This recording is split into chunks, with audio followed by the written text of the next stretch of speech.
Well, good afternoon, everyone. My name is Mauricio Vera. I am the Assistant National Director of the Veteran Institute for Procurement. So I would like to welcome and thank you for joining us for today's Fireside Chat. Today's webinar was developed to help veteran businesses accelerate growth in the federal marketplace. And that is what VIP is all about. Accelerating the success of veteran-owned small business government contractors. And just before we get started, just want to tell you a little bit about where we are in terms of accepting applications. We're currently accepting applications for all 5 VIP training programs, and those are, of course, available to you at www.nationalvip.org. So with that, one other thing, the slides from today's webinar will be made available to all attendees via email after the event. It is now my pleasure to introduce today's special guest speaker. Ms. Shelby Scales serves as the Director of the U.S. Department of Transportation's Office of Small and Disadvantaged Business Utilization. Ms. Scales has 21 years of experience in small business development and capacity building, encouraging equity and diversity inclusion. Ms. Scales, an entrepreneurial advocate, is the former director of the Office of Civil Rights with the North Carolina Department of Transportation, where she administered civil rights programming for all modes of transportation. She also served as president and CEO of the Airport Minority Advisory Council, an organization established nearly 30 years ago to promote the full participation of minorities and women in the aviation and airport contracting environment. She asked me to be brief in her bio, so I could go on and on, but I will skip it. Just one other note is we would like today's event to be interactive. Shelby is going to briefly share a few slides, but after her presentation, we will open the floor to Q&A. We encourage you to be on camera. And when we do open the floor for Q&A, please use the hand raise feature and I will call on you. And with that, it is my deep pleasure to turn today's webinar over to Ms. Shelby Scales. Shelby, thank you for joining us today and welcome to VIP. It's all yours. Thank you. Thank you so much. I appreciate the invitation here today. And I would also like to introduce one of my colleagues that's in the call today, Peter Kantakis. Peter is our Regional Assistance Division Manager, and he works with our small business technical resource centers all across the country. We have 11 of those. And so we're very excited to have him on the call today as well. This presentation is one of the presentations I normally use when I speak with groups about the bipartisan infrastructure law. We call it the bill. And we walk people through how to follow the funding from USDOT down through our state DOTs and subrecipients or grantees, as we call them. We also want to talk about a little bit of our new market areas of work that we hope people will get engaged in as well, and then some of our resources that are available to you as well. But I'll go pretty quickly through the slides. Many of you have probably already had a chance to take a look at the bill and what all is in it. I will tell you that if you are looking for your particular state, you can look on the White House's landing page where you can search by state, and you'll see the amount of funding and the modes of transportation that those dollars will be supporting in terms of your infrastructure on a state-by-state basis. So let's just jump right into it. Next slide. So a little bit about our organization. Our office sits in the Secretary's office, and of course, we want to make sure that everything that we do and we support are aligned with his top priorities, which is safety, innovation, and of course, our infrastructure. We have 10 operating administrations, including highway, aviation, transit, ports, and many, many more. So don't just think about highways. I know we'll spend a lot of time thinking about highways and are talking about highways and transit in aviation, but there are also other areas of work that you can participate as well. And as you can imagine, each of these different operating administrations have different missions based on their industry focus. So if we're talking about ports, we're talking about logistics, and we're talking about how can we decrease the congestion as well as emissions that we have in terms of our climate and climate impacts around those particular jobs. As terms of my role as the OSDBU director, of course, I sit on the executive leadership team. I was sharing with Mauricio, we have a direct line to our secretary. He's very interested in what we do with small businesses, how we support small businesses, as well as stretching the organization to utilize more small and disadvantaged businesses across our platform. We also support DOT's Disadvantaged Business Enterprise Program, which many of you are probably familiar with, as well as our small business initiatives. And then this year, we've also included our equity core values in actionable items. We have an actual equity strategic plan that's located on our website as well, if you're interested in taking a look at those efforts. Next slide. This slide here depicts one of our agency goals. One of the things that our budget office as well as the White House really push us on is how do we use the bipartisan infrastructure bill to build and create wealth within our communities, and particularly with small businesses. So a lot of what you see and what you will hear in terms of the presentation, as well as our efforts in our other program modes and opportunities, is how can we address past disparities that we have created through our infrastructure bill, but how can we engage more of our small businesses in this ecosystem of what we call the bill. Next slide.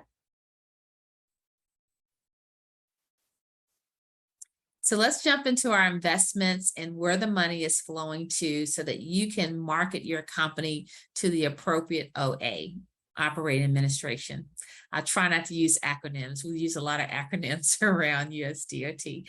Next slide. Okay, so the Infrastructure Investment and Jobs Act, in a brief, makes the largest federal investment in public transit ever. So a lot of dollars going to our transit. It also makes the largest federal investment in passenger rail since the creation of Amtrak. So you'll see a lot of maintenance and et cetera in terms of our rail. It makes the single largest dedicated bridge investment since the construction of the interstate highway system. So a lot of bridgeway repairs, modernization, upkeep, maintenance.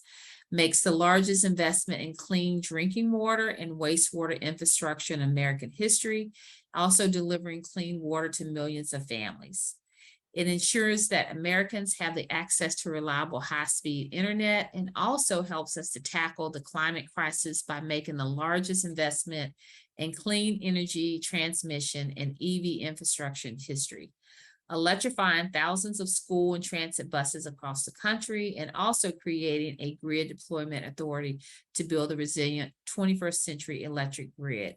So as you can see, this bill is trying to tackle a lot of different things, but that also gives us a great opportunity base for us to engage in as small businesses.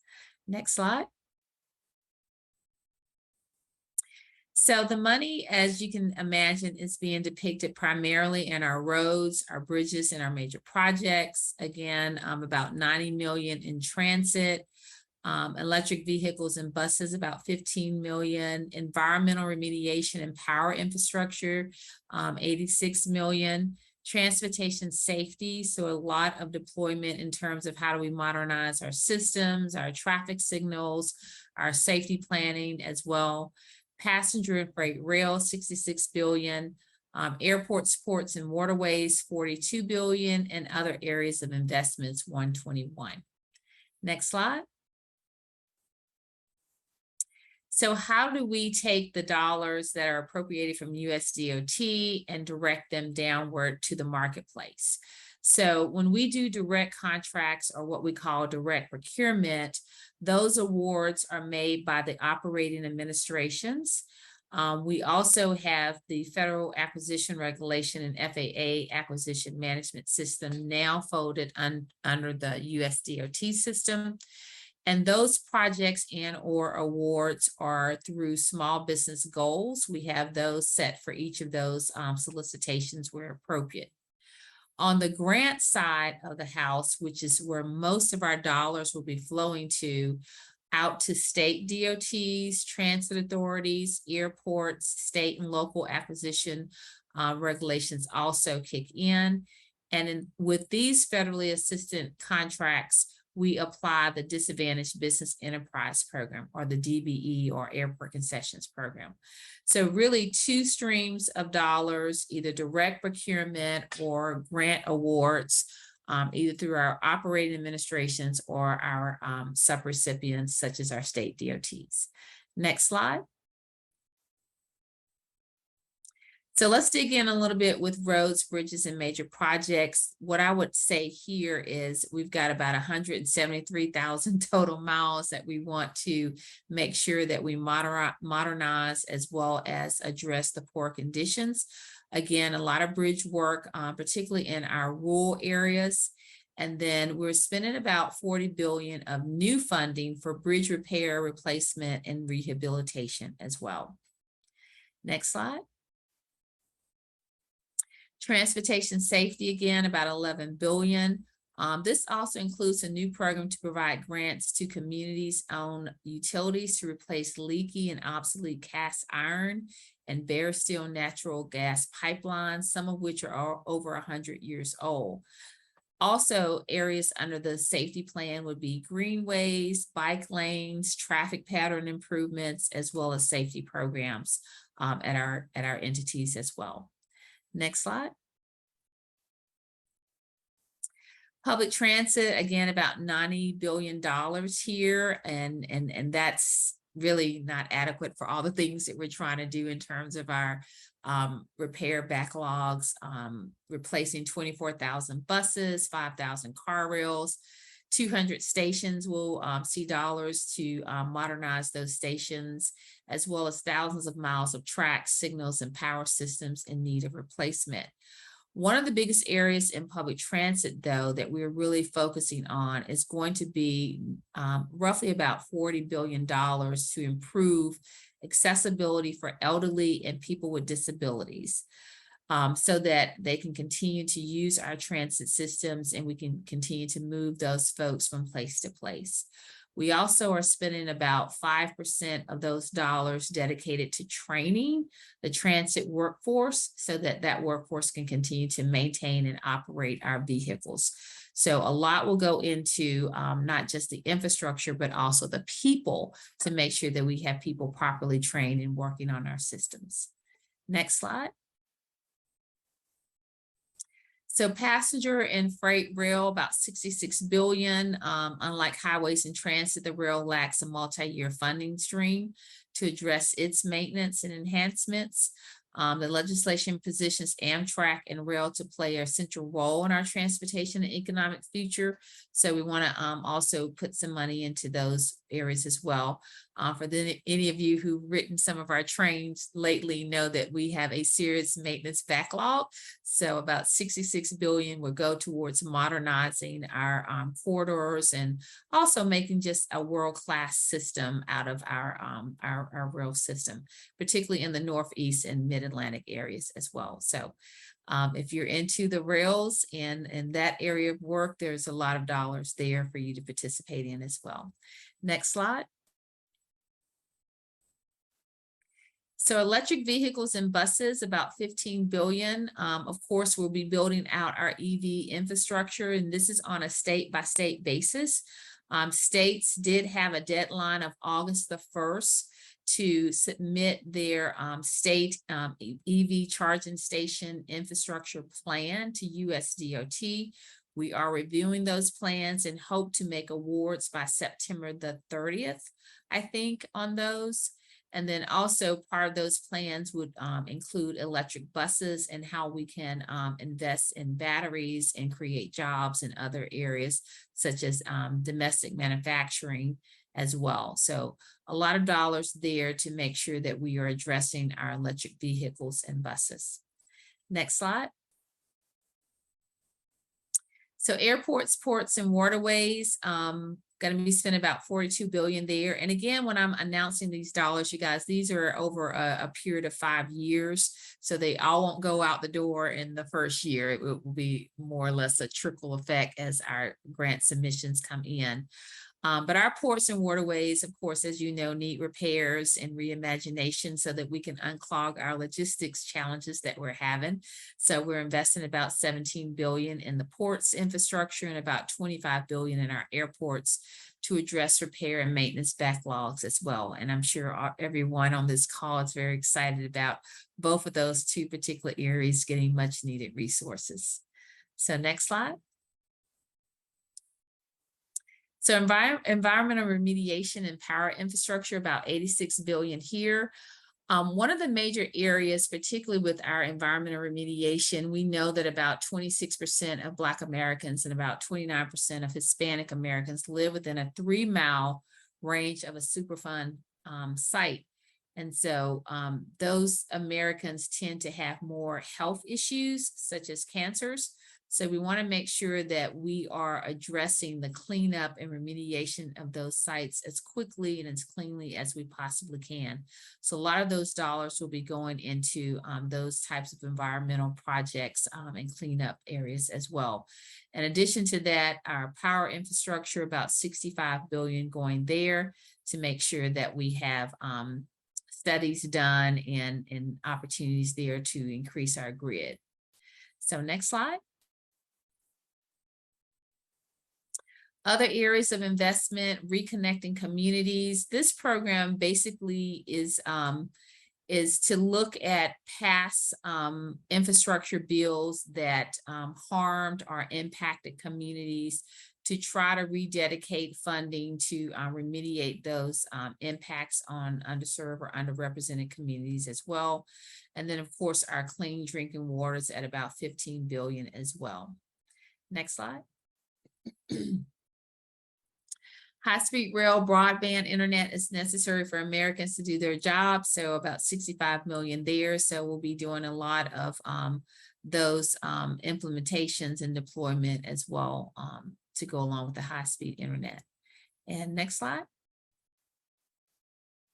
So these 4 initiatives I want to just kind of put in front of you for you to start thinking about, not just as a small business, but many of you as small businesses are also leaders in your community. So we have about 3 to 4 different initiatives that deal with communities applying to our grants to help you plan towards the infrastructure that your community needs. One is the Thriving Communities Program, which provides technical assistance and capacity building resources to improve and foster your community plans and transportation improvements.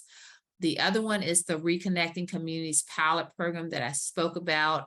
These are planning grants and also capital construction grants to help you address the Reconnecting Communities effort here. The next one is the Justice 40 initiative. This initiative aims to deliver about 40% of all of our overall benefits of the federal investment in climate and clean energy, including sustainable transportation, to underserved and underrepresented communities as well.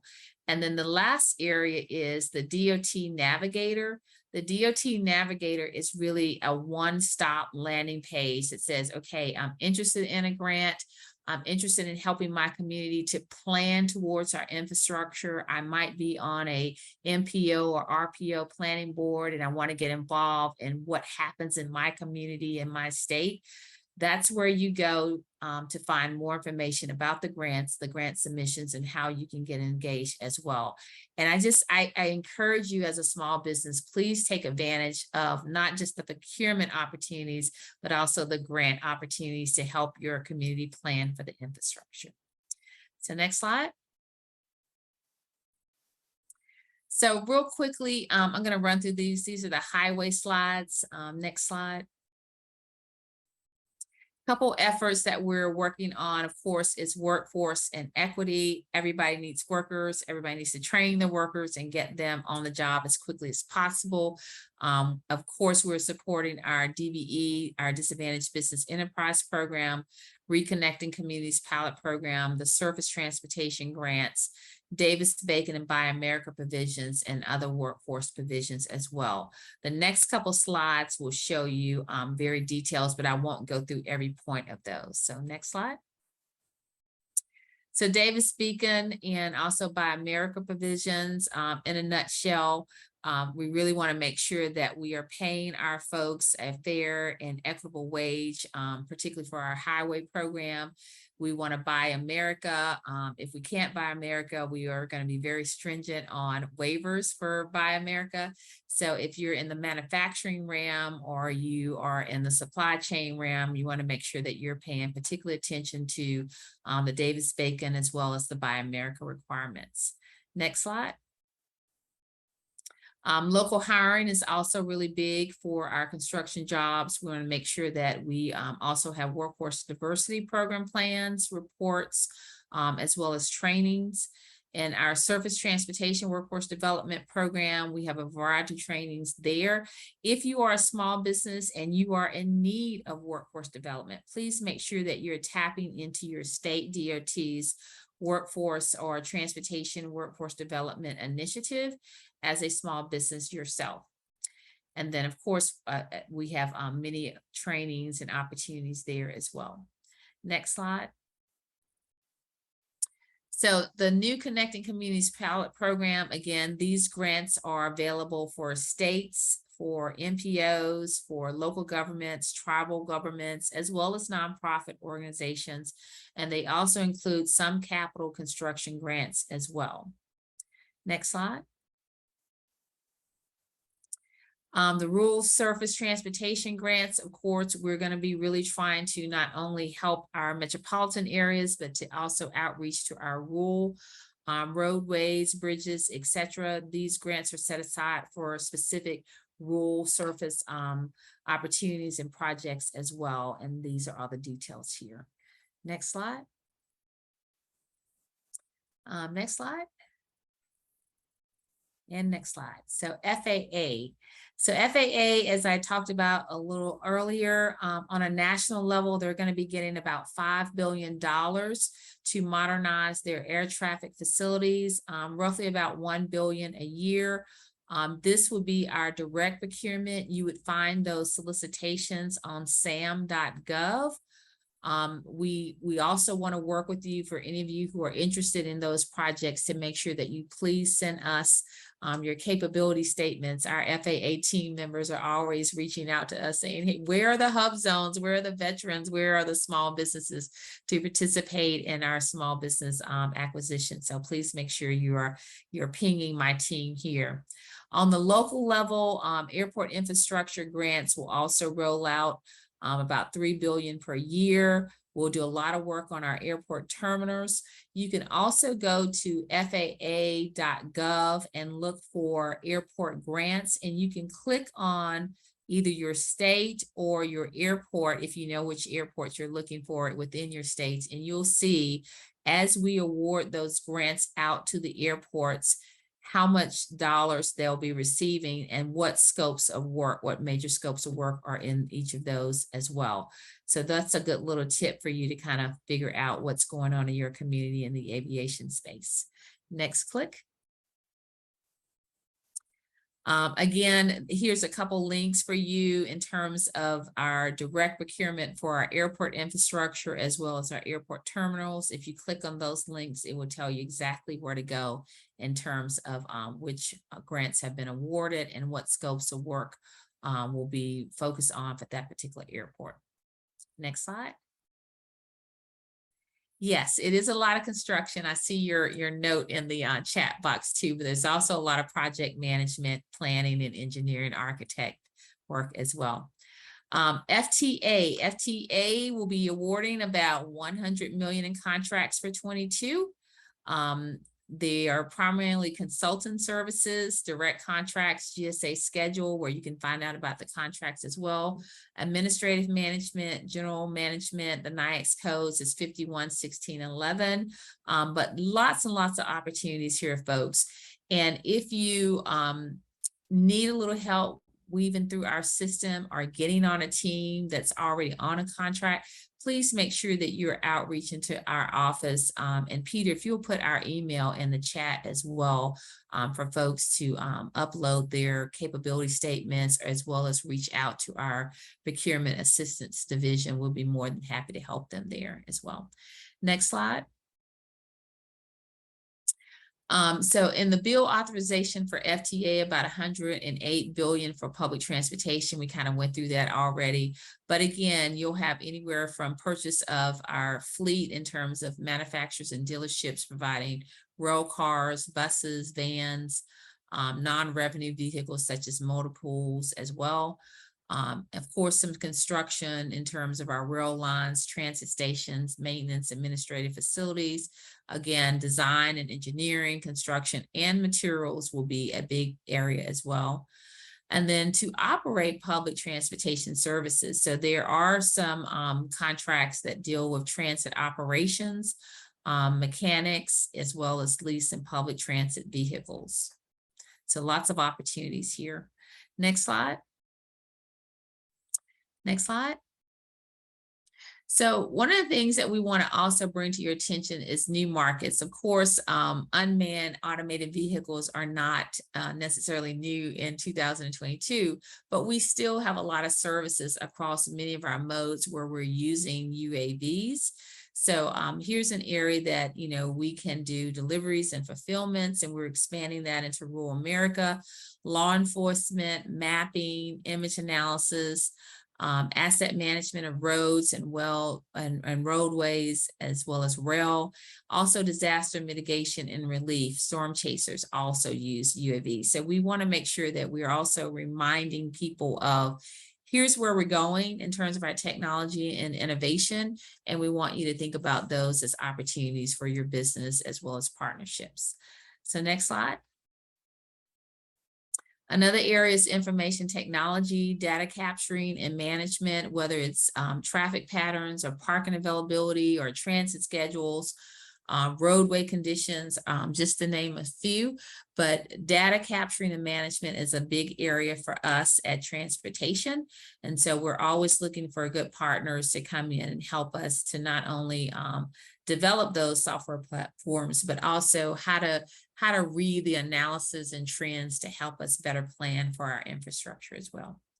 Next slide. Electric vehicle charging stations, talked about that already. And next slide.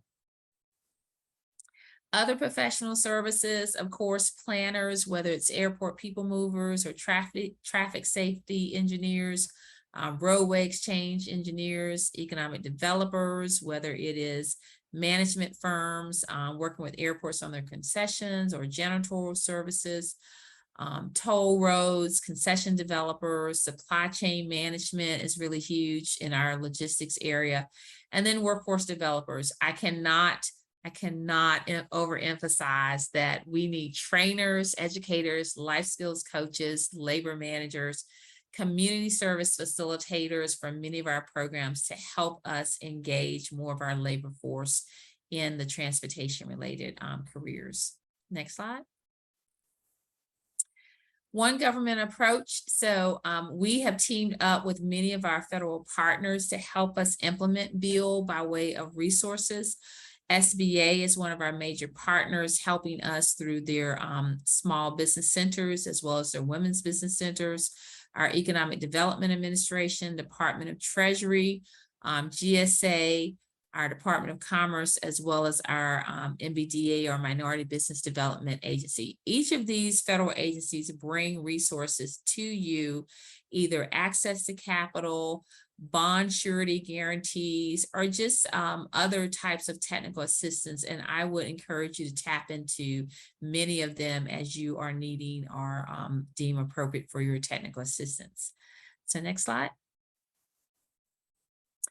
Getting to our small business goals, Mauricio and I were talking about this earlier in the conversation. Our small business goal government-wide currently is 23%, DOT is 34%. Our women-owned business has been leveled off at 5%. We hope to increase that in the upcoming years. Our small disadvantaged business, or our SDBE, government-wide is 11%. Our secretary has challenged us and have set forth a 20% goal for us.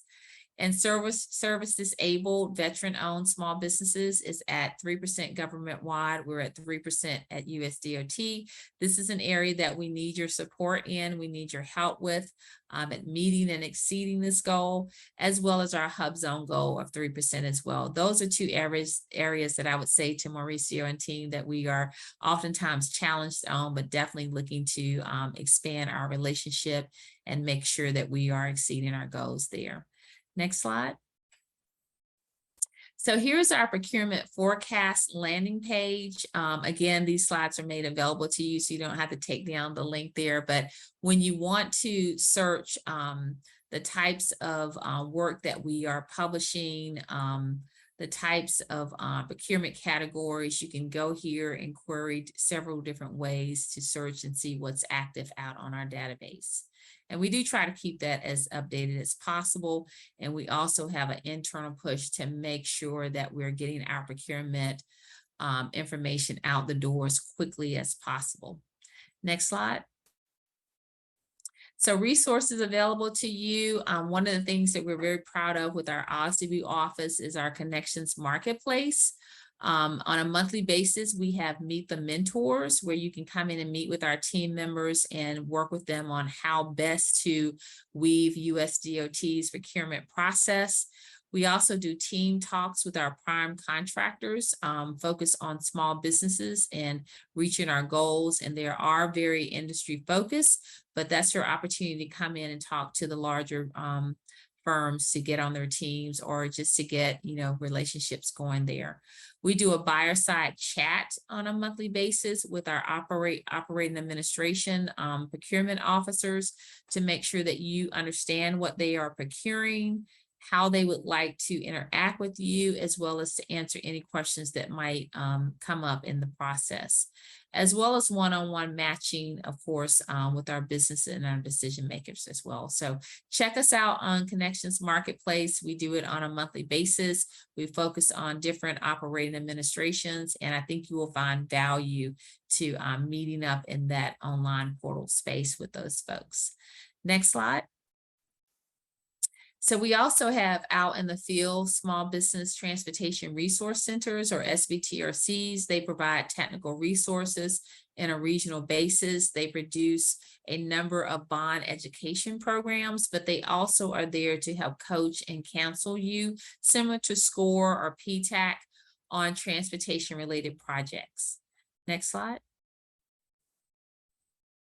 We also do market research and procurement assistance. We do regional planning committees where we help you get involved there.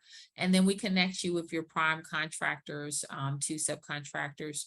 We do a number of outreach and community events. We provide access to capital with our partners, as well as our surety bond and assistance program with SBA. And we also have a very robust Women and Girls in Transportation initiative, where we provide internships as well as other opportunities for girls to get engaged with transportation related careers. Next slide. Next slide, please. And so I would encourage you to please accept our invitation to our Business Forum 2022. This will be held on September the 20th at our USDOT headquarters from 8 to 4. You say, yes, it's a long day, but we plan to do a lot of business that day, including asking our experts how to do business with us, with our procurement professionals. We're going to be reviewing some best practices on equity and subcontracting methods. We're going to have our SBA and other equity partners there providing access to capital and not just debt, but also equity infusion. And then we'll also be participating in our Live Connections Marketplace, where you can meet up and get matched with your primes as well as other supportive service agencies throughout the day. So hope to see you there on September the 20th for our Business Forum 2022. Next slide. How to contact us.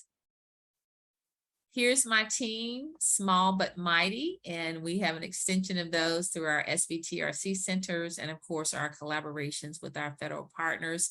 And as I said to Mauricio, we hope to further define our relationship with you all, with the VIP team, and to make sure that we're meeting your needs, but also helping you get contracts. That's what we're all about, is the contract business. So I hope you enjoyed the presentation today.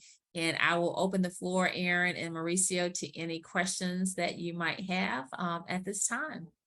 But thank you for allowing us to come in and walk you through our bill crosswalk, as well as introduce some new programs and new supportive services available to you as well.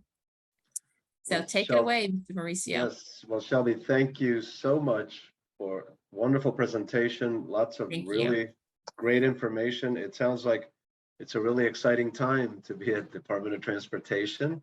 Also, I want to congratulate you on the A grade that you all received last week when the SBA announced all of the procurement scorecards for all the agencies for fiscal year 2021. So congratulations on that A. I know how sometimes it's difficult to get that grade. So congrats on that. So now we're going to open the floor to Q&A. As I mentioned before, if you have a question, please use the hand raise feature in Zoom. You can find this feature by clicking the reactions button in your Zoom toolbar. And from there, just click raise hand, and I will call on you to unmute and ask Shelby your question. Please keep your questions global in nature so that all participants can benefit from the discussion. And also keep in mind that you are going to be provided with the slides and of course, Ms. Scales' contact information following today's chat. So you're welcome to reach out to her and her team with specific questions. So with that, let me open up the floor to Q&A. So again, put your questions into the chat box and I will call on you. First, I see Mark Schaefer. Mark, please unmute and ask your question. Very excellent information. Thank you so much, ma'am, for sharing with us. I guess Fireside, I always think like collegial kind of, just asking some nuts and bolts type thing. But as Mauricio said, maybe a big picture. I'm just thinking of all of the, not necessarily awards, but solicitations and things that I've seen with this bill, and just some of the latest, I guess, concerns that you have in your agency, the metrics or things that we should be on the lookout to make sure that we address.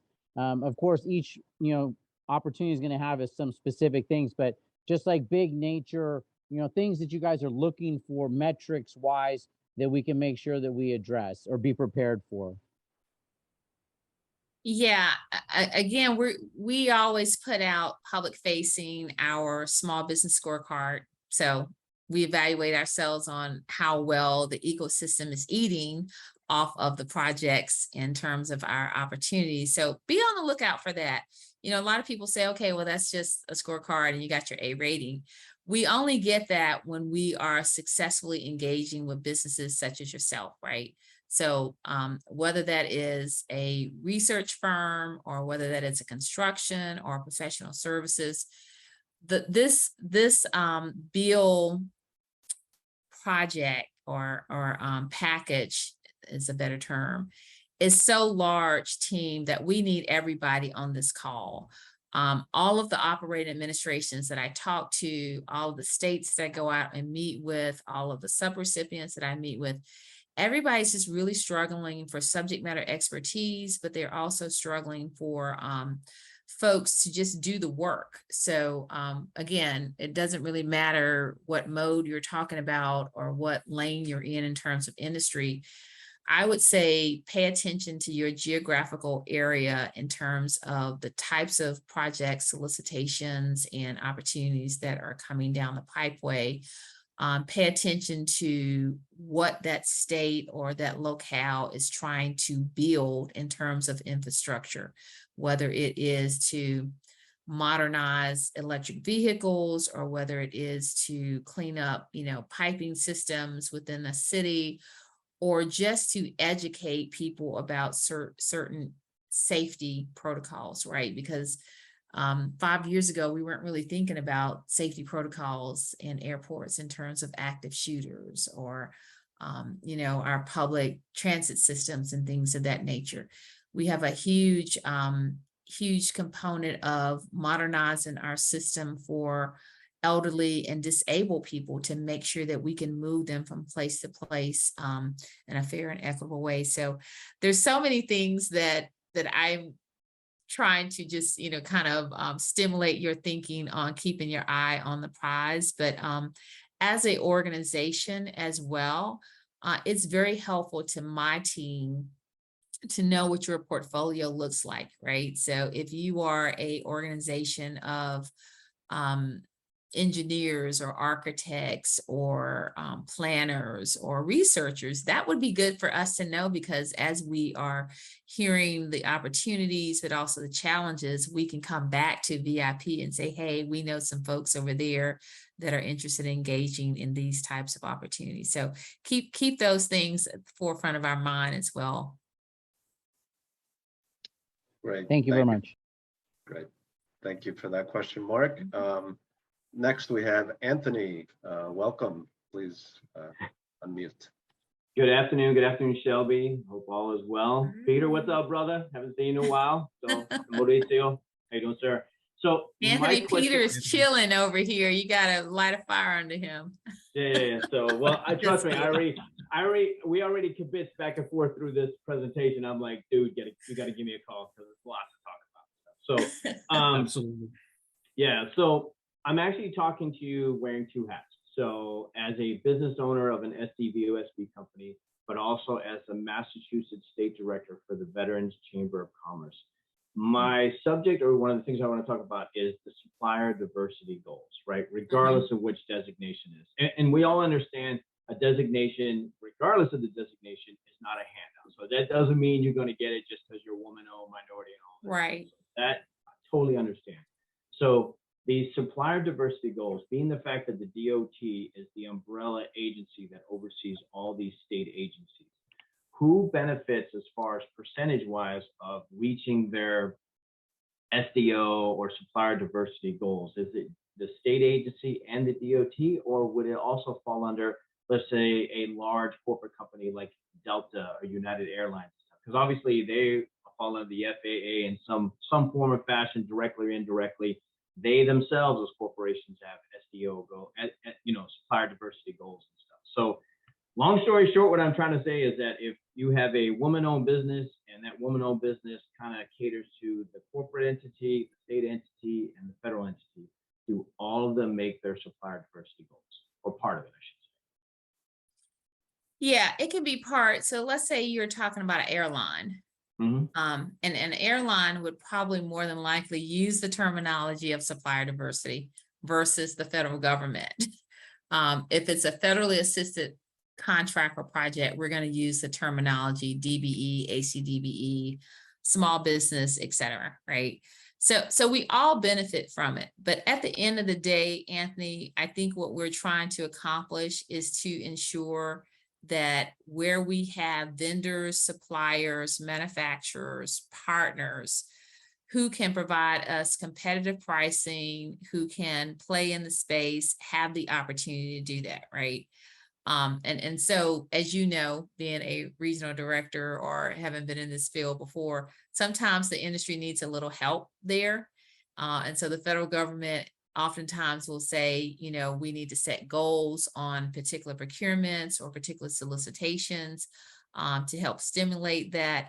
But really on what I find, and this is my personal experience, Anthony, what I find with corporations in terms of the private sector have just figured out that a more diverse supply chain makes for a better product, as well Right. as it makes for more diversity in terms of the ecosystem, right? So I think when I work with the airlines, when I work with the Googles and the Citibanks and, you know, some of these private corporations who are really, really trying to help us with the bill implementation, it's really about getting their clients and their customers engaged in this big package as well. So I think it's all the above. I think we all try to benefit from it. Sometimes it's congressionally mandated. Other times it's a good business practice. Other times it's how do we get our communities engaged in the economics of it all. I hope I answered your question. You did. I just want everybody, all the agencies to benefit from that company or Yes. company's designations. You know what I mean? So it'd be kind of unfair that, you know, the DOT and that state agency hits their supplier diversity goal, but yet like Spirit Airlines, like, you know, hey, we were playing too. How come we didn't, you know, obtain that particular goal and stuff? So the other question I have is for the small business designation. Is it DOT is adhering to the SBA guidelines as far as small business? So it depends on the NAICS code, how big is, you know, how much, what's your revenue, employees, et cetera, correct? Or or does DOT have their own guidelines or parameters of what's considered a small business? It's based off of SBA. And I would Cool. also say to you that we have a notice to propose rulemaking that's active right now for the DBE program, but it also impacts other areas of our procurement cycle, as you know. So for those of you who may be small disadvantaged business, DBE firms, airport concessionaires, you definitely want to pay attention to the NPRM that's out and also provide your comments. There are several proposed rules on size standards, as well as personal net worth that would be of interest to this team. Okay. I got many more, but I'll give it to Peter. So Peter, give them to I'll Peter. blow him We'll up get on them all those. answered. Yeah, I'll blow him up. Or put them in the chat because somebody else may benefit from that question too. And Peter, if we can make sure we can get, you know, get an official answer back to all of the questions, I would love that because it helps us also. Awesome. Thank you, ma'am. Thank you, Anthony. Enjoyed seeing you. Yes, thanks, Anthony, for that. If there's other questions, please put them, raise your hand. So we do have a little bit more time. You know what, while we do that, let me ask you a question, Shelby, just from my experience in working as a small business director. I know when I was at USAID, there was a big challenge for new entrants into, you know, if you were in the agency, we were very incestuous and you did good work. You generally tended to go back to the same contractors. And it was very difficult to sort of break in. Do you have some thoughts about that, about some suggestions for those who are maybe, you know, working with other agencies, but really want to get into DOT? Yeah, DOT is no different than any other incestuous agency. But I would say really start with OSDBU as the first step because we're your #1 advocates across the organization. We're going to take a look at your capability statement, but we're also going to make sure that we are pushing on our small business specialists, our procurement officers, to #1, see that you're there and what your capabilities are. If there are contracts that are already underway, we're going to try to figure out a way to add new entrants to those and that we're just not rolling those over, you know, cycle after cycle.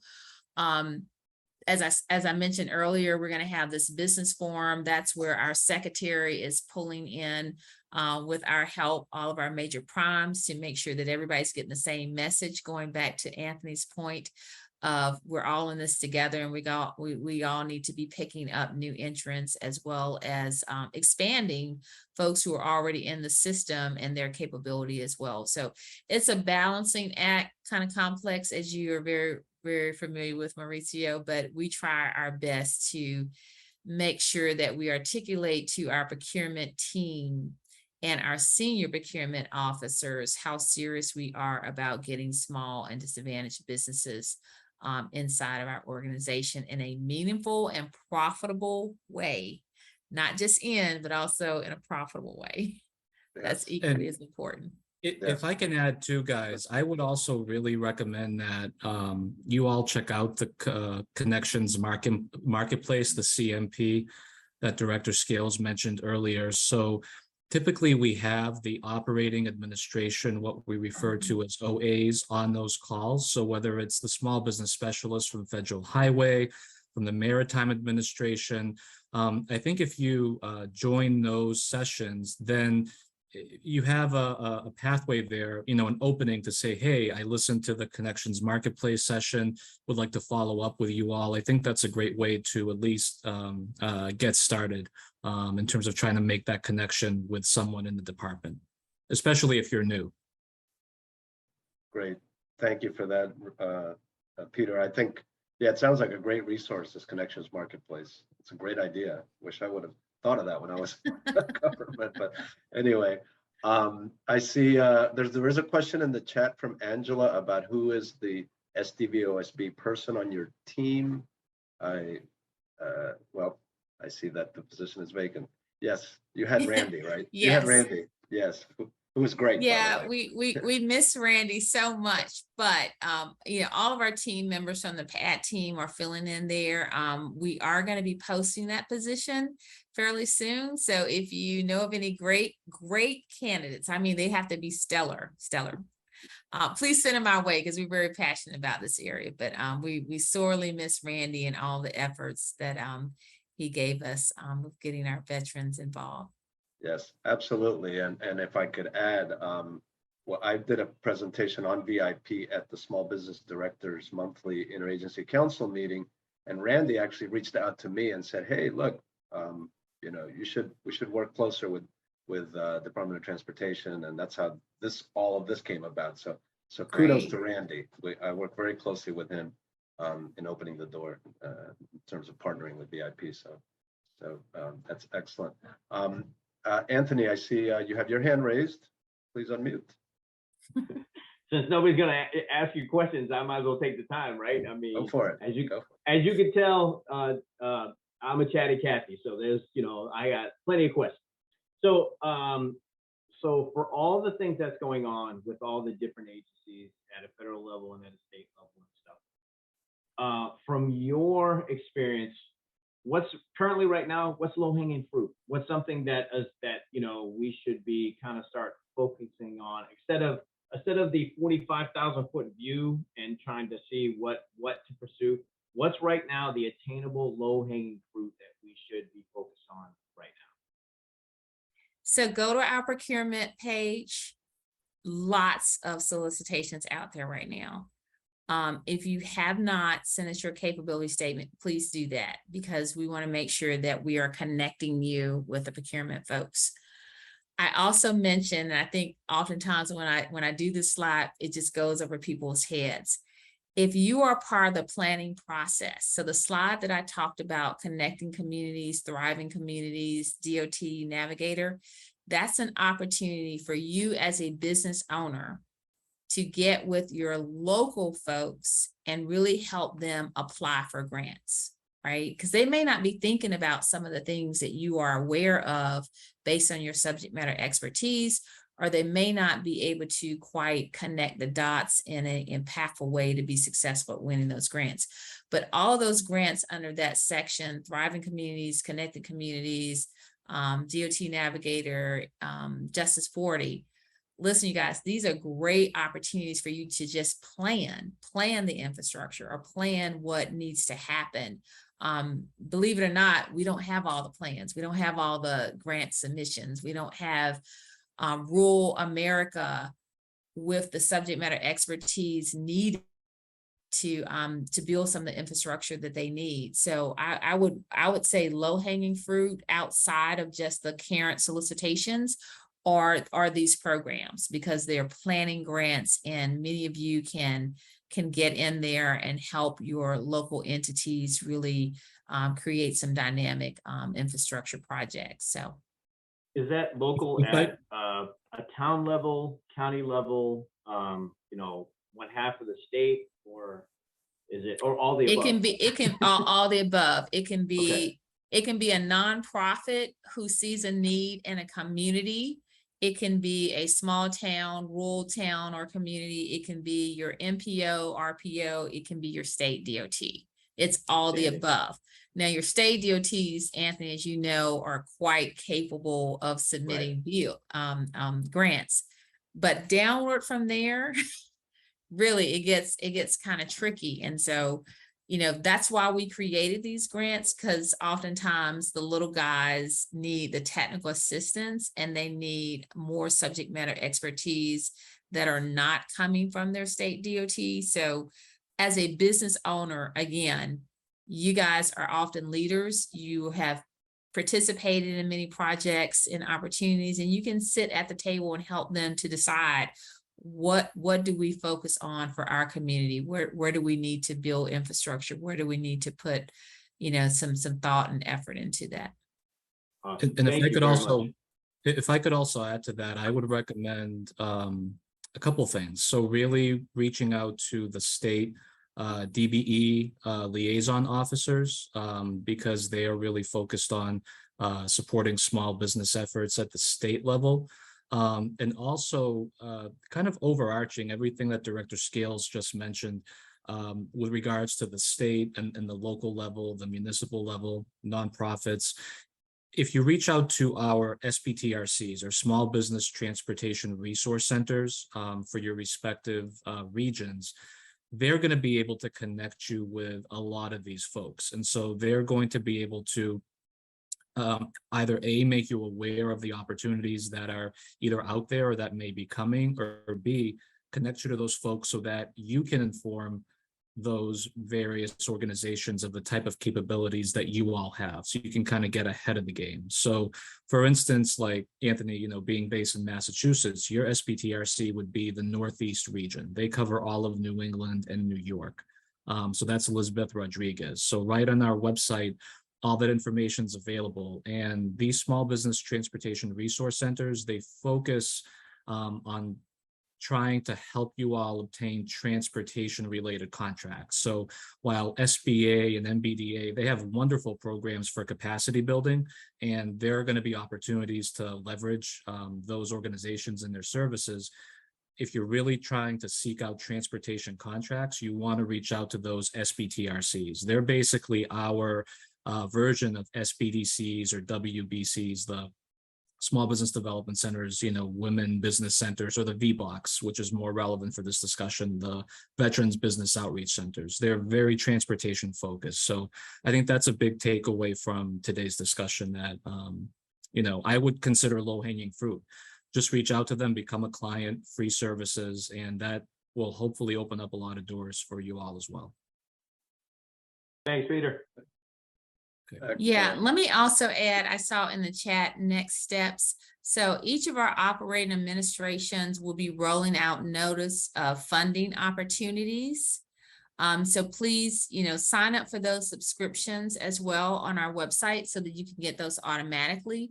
But each of the OAs will be rolling out their individual notice of funding opportunities at the state level. As they are awarded those grants, if it's FAA, you can see the airports that got grants awarded to them and what the scopes of work are and how much dollars they are. So you can take a look at their sites as well. We're going to be deploying this $500 billion over the next 5 years. So think about it as a continuous roll, right? Notice of funding opportunities continuously, solicitations on our procurement website, and then at the state and subrecipient level, as they are awarded their grants, they'll be pulling projects off the shelf, as well as other projects that will be coming through the Thriving Communities and the Connecting Communities opportunities as well. Well, on that very, very optimistic note, I will I don't see any other hands, so I think we'll close with that. $500 billion over the next 5 years. That's really exciting. I really want to thank you, Shelby and Peter, for spending time with us today. I want to thank the VIP grads for your participation, and really, again, thanks to Shelby and Peter for sharing your insights and expertise. And we all noted that you're going to have a business forum on September 20th, a live event, which is exciting. So, we'll look forward to that. As a reminder for everyone, you're going to be receiving an email, including the slides and video of today's webinar, as well as, which includes, of course, all the contact information for Shelby and her team. I want to thank everyone again for joining us today. Really appreciate your time again, Shelby. We look forward to working closely with you. And thanks to all the VIPs. And we really thank you for your support for VIP. Thanks, everyone. Have a great day and enjoy the rest of the summer.